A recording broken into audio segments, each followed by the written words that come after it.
apa sih cita-cita tak aslinya? Ternyata cita-cita tak adalah menjadi penyanyi dangdut. Halah, ribet bener urusan cita-cita. Oke, aslinya pertanyaannya adalah apa cita-cita globalis aslinya? Cita-cita globalis sekarang ini adalah membangun financial kingdom. Caranya dengan otoritas negara atas mata uang akan dihilangkan. Bagaimana globalis melakukan itu? Kita sederhanakan cara mereka. Kita tahu bahwa Alibaba dan Ant Group yang kaya dan sukses itu ada di salah negara. Dia kaya di negara komunis. Sehingga aset Ant Group jadi BUMN saat ini. Manyun deh tuh pebisnis filsuf yang namanya Jack Ma.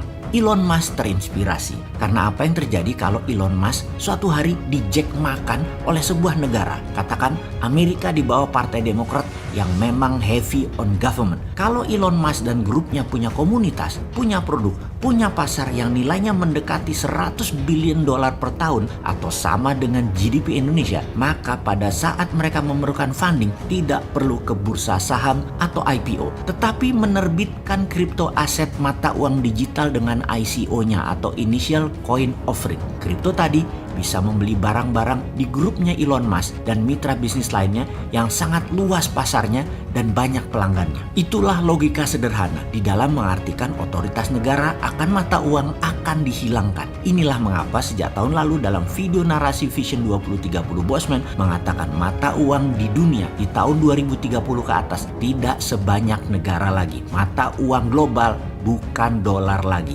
Underlyingnya bukan emas lagi, bukan hutang, tetapi algoritma pasar konsumen dan produksi mereka. Ini jauh lebih powerful ke depannya karena dunia menjadi digital. Aset digital jauh lebih bernilai dari aset fisik. Kuno fisik itu ke depannya. Kita sebagai manusia berdaulat, patriotis, nasionalis yang anti globalis dan anti penjajahan asing harus punya solusinya untuk mengcounter gerakan globalis karena mereka akan dengan cepat melahap seluruh dunia yang awalnya mereka menggunakan COVID sebagai biological warfare tool. Solusinya bagaimana buat Indonesia? Negara akan punya dua sistem keuangan saat ini sudah benar. Satu mata uang fiat fisik yang saat ini beredar kurang lebih 6.000 triliun rupiah. Yang satu lagi adalah e-rupiah, digital rupiah. Digital rupiah basisnya adalah create money atau cetak uang berbasis pinjaman. Pertama, minusnya APBN pemerintah, mintakan BI berhutang ke negara. Jangan terbalik, pemerintah ngutang ke BI. Ngutangnya ke negara melalui BI.